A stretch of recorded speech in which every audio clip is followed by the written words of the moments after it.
Welcome to Haris home channel. விநாயகருக்கு ரொம்ப பிடிச்ச இந்த கொழுக்கட்டை, பால் கொழுக்கட்டை விரிசல் இல்லாமல் கரையாமல் சூப்பராக டேஸ்டியாக செய்யலாங்க. இந்த ஒரு மெத்தடை ஃபாலோ பண்ணி செய்யுங்க. கண்டிப்பாக விரிசல் வராமல் உடையாமல் இருக்கும். அதுக்கு முன்னாடி நம்ம சேனலை சப்ஸ்கிரைப் பண்ணாதவங்க சப்ஸ்கிரைப் பண்ணிக்கோங்க. ஸ்கிப் பண்ணாமல் வீடியோ பாருங்கள். கண்டிப்பாக இந்த மாதிரி மெத்தடை ஃபாலோ பண்ணுங்கள். கண்டிப்பாக விரிசலும் வராது, கரையவும் கரையாது. இப்போ நான் வந்து கொழுக்கட்டை மாவு 1/2 கப் எடுத்திருக்கேன். அந்த 1/2 கப் மாவுக்கு பார்த்திங்கன்னா சுடுதண்ணி உப்பு போட்டு காய வச்சு எடுத்துக்கோங்க.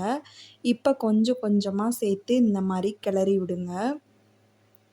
தண்ணியுமே கொஞ்சம் கொஞ்சமாக தாங்க சேர்க்கணும். சேர்த்து இந்த மாதிரி ஸ்பூனை வச்சு கிளறி விடுங்க. இந்த மாதிரி கிளறி விட்டதுக்கப்புறம் பார்த்திங்கன்னா மூடி போட்டு ஒரு 5 நிமிஷம் மூடி வச்சுருங்க. அதுக்கப்புறம் பார்த்திங்கன்னா தேங்காய் எண்ணெய் விடுங்க. கண்டிப்பாக தேங்காய் எண்ணெய் சேருங்க, நல்லாவே இருக்கும். தேங்காய் எண்ணெய் சேர்த்து இந்த மாதிரி பிசைஞ்சு வந்ததுக்கப்புறம் அந்த கண்டென்சியில் இருக்கணும். இப்போ வந்து குட்டி குட்டி பால்ஸாக உருட்டி நான் இட்லி தட்டில் வச்சுருக்கேன். இந்த இட்லி தட்டில் வச்சு ஒரு 15 நிமிஷம் வந்து வேக விட்டு எடுக்கலாம்.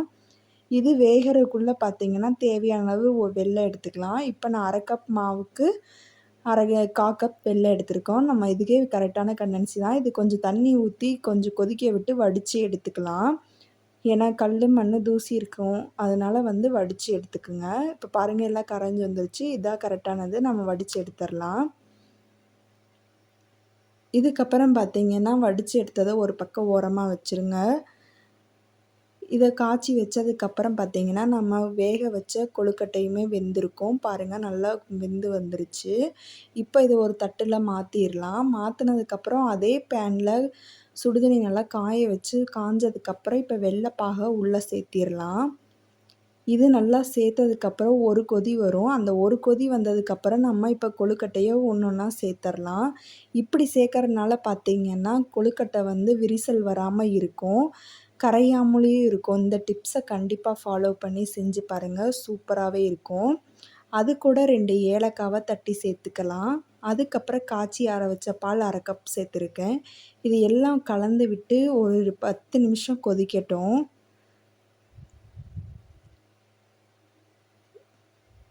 கடைசியாக பார்த்திங்கன்னா அரிசி தண்ணி தான். அரிசி மாவு நம்ம கொஞ்சமாக அடியில் எடுத்து வச்சு அதில் தண்ணி கரைச்சி சேர்த்துருங்க. இது எதுக்கு சேர்க்குறோன்னா, நல்லா கொழுக்கட்டை வந்து தண்ணியாக இருக்கும் பார்த்திங்களா, அதை வந்து கெட்டி பதமாக கொண்டு வரதுக்கு தான் இந்த அரிசி தண்ணி. இதை நல்லா சேர்த்து கலந்து விட்டுறலாம். இப்போ கலந்து விட்டுட்டு ஒரு மூடி போட்டு ஒரு 10 நிமிஷம் விடுங்க. விட்டதுக்கப்புறம் பார்த்திங்கன்னா நல்லா பாருங்கள், இப்போ தான் வந்துட்டுருக்கு. இந்த ஸ்டேஜில் ஏலக்காய், நம்ம நுணுக்கி வச்ச ஏலக்காயை சேர்த்துக்கிறலாம். சேர்த்துட்டு இது இப்போ பார்த்திங்கன்னா நல்லா கொதித்து வந்துட்டுருக்கு. இதவே ஒரு 10 நிமிஷம் கொதிக்கட்டும். பாருங்கள், இப்போ பாருங்கள் கொழுக்கட்டை வந்து பாருங்கள் ஒட்டாமல் வந்திருக்கு. இந்த மெத்தடை ஃபாலோ பண்ணி செஞ்சு பாருங்கள். கண்டிப்பாக கரையும் கரையாது, ஒட்டாமல் வரும் கொழுக்கட்டை. சூப்பராக வந்து பால் கொழுக்கட்டை விநாயகருக்கு பிடிச்ச மாதிரி செஞ்சாச்சு. இந்த விநாயகர் சதுர்த்திக்கு இந்த மாதிரி மெத்தடை ஃபாலோ பண்ணி கண்டிப்பாக செஞ்சு பாருங்கள்.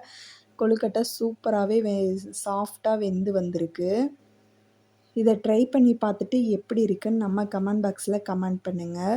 இது வரைக்கும் நம்ம சேனலை சப்ஸ்கிரைப் பண்ணாதவங்க கண்டிப்பாக சப்ஸ்கிரைப் பண்ணி வீடியோ பாருங்கள். செஞ்சு பார்த்துட்டு எப்படி இருக்குன்னு மறக்காமல் கமெண்ட் பாக்ஸில் கமெண்ட் பண்ணுங்கள். தேங்க்யூ ஃபார் வாட்சிங்.